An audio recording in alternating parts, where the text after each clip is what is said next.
ప్రియులారా, మన ప్రభు అయిన యేసుక్రీస్తు నామంలో మీకు శుభోదయం. ఆయనను గూర్చి అనుదిన ఆత్మీయ ఆహారం ఆగస్ట్ 5 బుధవారం. నేటి మన ధ్యాన లేఖనం సంఖ్యాకాండం 12వ అధ్యాయం 3వ వచనం. మోషే భూమి మీద ఉన్న వారందరిలో మిక్కిలి సాత్వికుడు. వ్యాఖ్యానాంశం మోషే విశ్వాస నిర్ణయం. వ్యాఖ్యానాంశం మోషే విశ్వాస నిర్ణయం. వ్యాఖ్యానం: ప్రపంచ చరిత్రలో గొప్ప వ్యక్తి అయిన మోషే ఈ ఉదంతాన్ని హెబ్రీయులకు రాసిన పత్రిక 11వ అధ్యాయం 23 నుండి 27 వచనాల్లో క్లుప్తీకరించబడింది. ఇందులో అతి ప్రాముఖ్యమైన విషయం విశ్వాసమును బట్టి ఆయన తీసుకున్న నిర్ణయం లేదా నిర్ణయాలు. దేవుని బిడ్డలందరికీ ఏదో ఒక సందర్భంలో నిర్ణయం తీసుకోవాల్సిన పరిస్థితి ఏర్పడుతుంది. మొదటి ప్రాముఖ్యత నిర్ణయం పాపం ఒప్పుకొని మారు మనసు పొంది క్రీస్తుని స్వంత రక్షకుడిగా అంగీకరించి ఆయనతో కలిసి నడవాలనుకోవడం. అపొస్తలుల కార్యములు 20వ అధ్యాయం 21వ వచనం చదవండి. ఆ తర్వాత క్రైస్తవ జీవితం అంతా క్రీస్తు మహిమార్థం, మన జీవిత క్షేమార్థం తీసుకునే నిర్ణయాలు రెండవ స్థానం.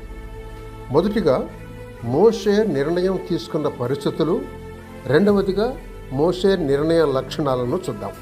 1. మోషే నిర్ణయం తీసుకున్న పరిస్థితులు. అతడు పెరిగి పెద్దవాడైనప్పుడు నిర్ణయం తీసుకున్నాడు. హెబ్రీ 11:24. మన విషయానికి వస్తే ఏ వయసులో పెరిగిన వారంగా ఎంచబడుతున్నాం? మోషే విషయానికి వస్తే 40 సంవత్సరాల వయసులో ఒక గొప్ప నిర్ణయం తీసుకున్నాడు. ఆ నిర్ణయం ఆ తర్వాత ఆయన భూ సంబంధ యాత్ర అంతటినీ ప్రభావితం చేసింది.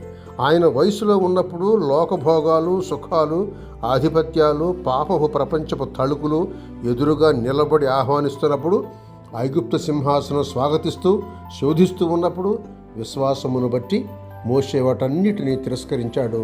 క్రీస్తు విషయమైన నింద గొప్ప భాగ్యమని ఎంచుకున్నాడు. రెండవదిగా మోషే నిర్ణయ లక్షణం. మోషే నిర్ణయంలో ఉన్న చక్కటి లోపరహిత అంశాలను కొన్ని చూద్దాం. 1.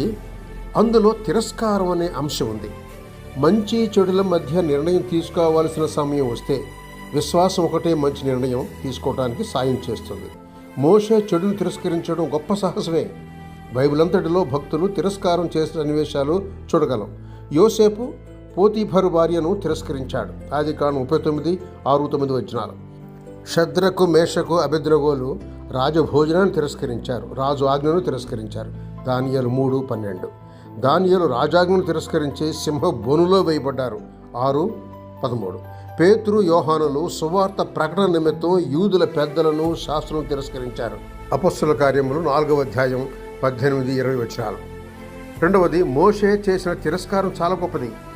మోషే ఫరో కుమార్తె కుమారుడు అని పిలిపించుకోగల అవకాశాన్ని తిరస్కరించాడు. 24వ వచనం. పాపభోగాలను తిరస్కరించాడు. 25వ వచనం. ఐగుప్తు సంపదలను తిరస్కరించాడు. 26వ వచనం. లోకం తీరులో చూస్తే మోషే ఒక పిచ్చివాని కింద లెక్క, కానీ ఆయన లోకం దృష్టిలో తన నిర్ణయం తీసుకోలేదు. ఆయన గురి నిత్యత్వం మీద ఉండింది.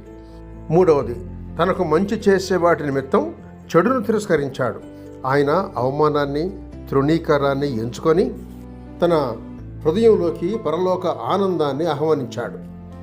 తిరస్కరించడం ప్రతికూల చర్య, ఎంపిక చేసుకోవడం సానుకూల చర్య. మోషే వీటి రెంటిని సమతూకంలో ఉంచాడు. 4వది, అతడు చేసిన తిరస్కారం ఆలోచనాపూర్వకమైంది. మోషే నిర్ణయం చేసుకునే ముందు మంచి చెడులను బేరీజు వేశాడు. ఆయన నిర్ణయం తప్పు కాలేదు. ఆయన మహానాయకుడే కాదు, దేవుని ఇల్లంతటిలో నమ్మకమైన వాడు అని బిరుదు పొందాడు. 5వది, అతని నిర్ణయం సరైంది. తన నిర్ణయంలో తాను పోగొట్టుకునే విలువ ఎంతో గొప్పది. అయినా తన నిర్ణయం సరైంది. ఎందుకంటే దేవుడు ఆయన గుర్తించాడు. లోకంలో విలువైంది దేవుని దృష్టికి నిష్ప్రయోజకం. మనం లోక సంబంధం కాము. యోహాను సువార్త 17:14 చదవండి. అలాగే అపొస్తలుల కార్యములు 4:19 గమనించండి. ఇక 6వది, నిర్ణయంలో ఉన్న ఆటంకాలు. 2 ముఖ్యమైన ఆటంకాలు ఉన్నాయి. 1, ఐగుప్తులో ఉండటం కన్నా క్రీస్తును అంగీకరించడం. 2వది, లోకభోగాలు అనుభవించడం కన్నా పరలోక ఆశీర్వాదాల కోసం ఎదురు చూడడం. ఈ 2 నిర్బంధాలు మోషే అధిగమించడానికి కారణం. అవి 2 తాత్కాలికమైనవి, పాప సంబంధమైనవి. కానీ తాను ఎంచుకున్నది నిత్యమైంది, శ్రేష్టమైంది. అందువల్ల రెండో దానికే మొగ్గు చూపాడు. మనకెంత మంచి పాఠం ఇది! శుభములతో వందనాలు.